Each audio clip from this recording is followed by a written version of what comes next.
Como a China transformou o deserto em florestas densas e verdes? A China é muito conhecida por ter vastos desertos em seu território, lugares onde são normalmente inabitados e não apresentam fauna e flora. O deserto de Taklamakan, por exemplo, tem mais de 250 mil quilômetros quadrados, mas o enorme país vem mudando drasticamente esse cenário. Se você quer saber tudo o que envolve esse projeto incrível de reflorestamento, vem com a gente. A Grande Muralha Verde da China é o maior projeto de reflorestamento do mundo, com mais de 66 bilhões de árvores plantadas em um esforço para combater a expansão do deserto de Gobi, um dos maiores do mundo, com 1.295.000 quilômetros quadrados de extensão. Mas nem tudo é preto e branco. Independentemente da intenção, quando executados de maneira inadequada, projetos como esse podem ter um impacto devastador nos ecossistemas locais. E nessa escala, é seguro dizer que o sucesso ou fracasso terá consequências globais. Mas não vamos nos antecipar. Primeiro, precisamos saber por que essa iniciativa começou. A China luta contra a desertificação desde pelo menos a década de 1950, depois de um longo período de crescimento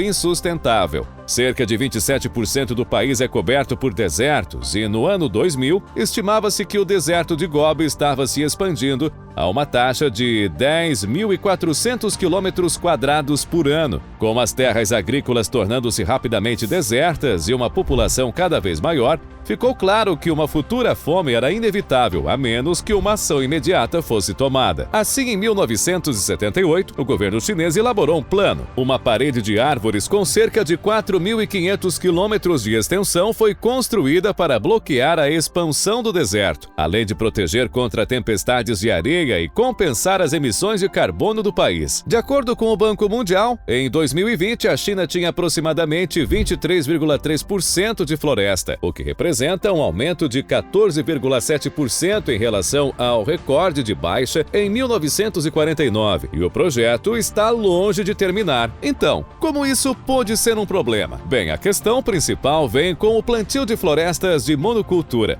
Como muitos projetos de reflorestamento, a Grande Parede Verde utiliza árvores de crescimento rápido como aspen, white birch e poplar para crescer o mais rápido possível. No entanto, devido à falta de variedade, esses ecossistemas muitas vezes se mostram frágeis e insustentáveis. Em 2000, 1 bilhão de choupus foram perdidos para uma única doença, o que atrasou o projeto em cerca de 20 anos. Em 2008, 10% da floresta artificial foi destruída por tempestades de inverno. Na verdade, esse nem é o pior problema, pois o plantio de espécies como essas pode, na verdade, ter o efeito exatamente oposto ao pretendido quando você não leva em consideração as condições locais. Como muitas dessas áreas nunca foram florestadas, grande parte da terra que está sendo plantada é de baixa qualidade. Mas as espécies de árvores usadas nesse projeto precisam de muita água subterrânea para alimentar seu crescimento. Dado que essas condições já são áridas, isso geralmente resulta em qualquer vegetação menor nas proximidades, como gramíneas e arbustos nativos murchando e morrendo. Como resultado direto disso, isso afrouxa o solo superficial e o torna ainda mais suscetível à erosão eólica, o que leva a que ainda mais nutrientes sejam removidos do solo. É claro que com intervenção humana consistente, essas plantas poderiam sobreviver em ambientes que normalmente não seriam capazes de sustentá-las. No entanto, principalmente para dimensionar esse projeto, é uma opção irreal. De fato, de acordo com um estudo de 2004 do Song Wang, apenas 15% das árvores plantadas de 1978 a 2004 conseguiram sobreviver. As árvores que sobreviveram não são realmente bons para muito além do registro. Plantar algumas espécies não nativas selecionadas não cria uma floresta saudável, e enquanto eles ainda oferecem um habitat,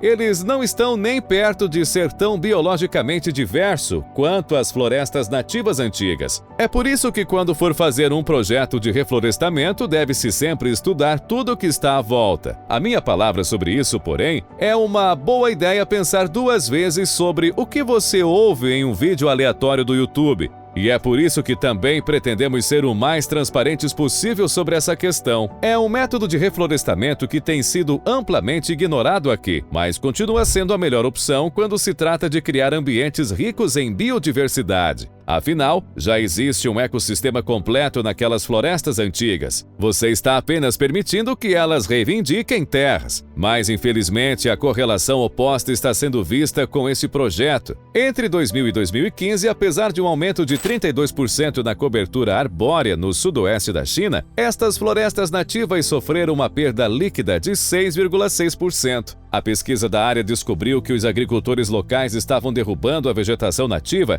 para que pudessem arrecadar dinheiro com a semeadura de plantas não nativas. Quando os incentivos financeiros são introduzidos sem orientação e restrições adequadas, há um risco significativo de esquemas como esse causarem mais danos às florestas antigas remanescentes da China e à riqueza da biodiversidade que elas sustentam. Sobre o tema da biodiversidade, há um esclarecimento importante a ser feito aqui quando falamos do deserto invasor. Você pode estar imaginando isso como uma terra árida, desprovida de vida, mas isso não poderia estar mais longe da verdade. O deserto de Gobi abriga uma grande variedade de flora e fauna, incluindo muitas espécies ameaçadas de extinção, como o leopardo das neves e o camelo bactriano. O objetivo não é vencer o deserto e nunca deveria ser. Conservar desertos naturais é tão importante quanto qualquer outro objetivo de conservação. E, ironicamente, o deserto de Gobi é um ecossistema significativamente mais saudável do que as florestas artificiais criadas para impedir seu avanço. Claro, isso não quer dizer que parar a desertificação seja uma coisa ruim. Não há como negar que algo precisa ser feito para proteger as pastagens da China e diminuir as tempestades de areia. E esse projeto foi bem sucedido em reduzir a frequência de poeira e tempestades de areia em 1/5 entre 2009 e 2014. O governo chinês também afirma ter tido sucesso não apenas em deter o deserto,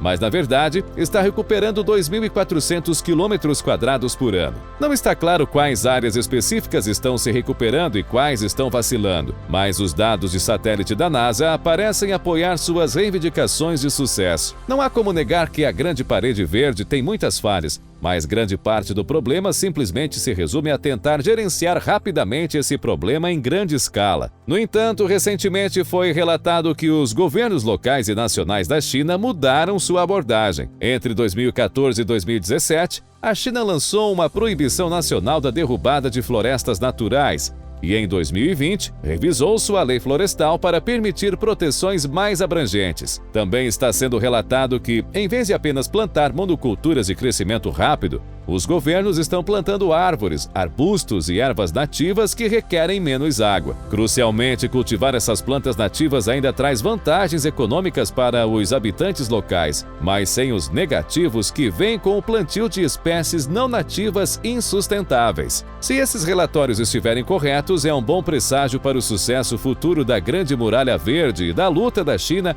contra a desertificação. Enquanto reduzir nossa pegada de carbono é definitivamente a ideia certa, negligenciar questões como a biodiversidade na busca de diminuir as emissões só vai piorar o problema nos próximos anos. É por isso que é importante avaliar qualquer projeto de reflorestamento para o qual você esteja contribuindo. Muitos países vêm trabalhando duro para conseguir reflorestar diversos locais, assim como a China fez. Se quiser mais temas assim, deixe sua sugestão aqui embaixo nos comentários. E se você gostou do vídeo, deixe o seu like. Aproveite também para se inscrever em nosso canal para não perder nenhum conteúdo inovador. Até a próxima!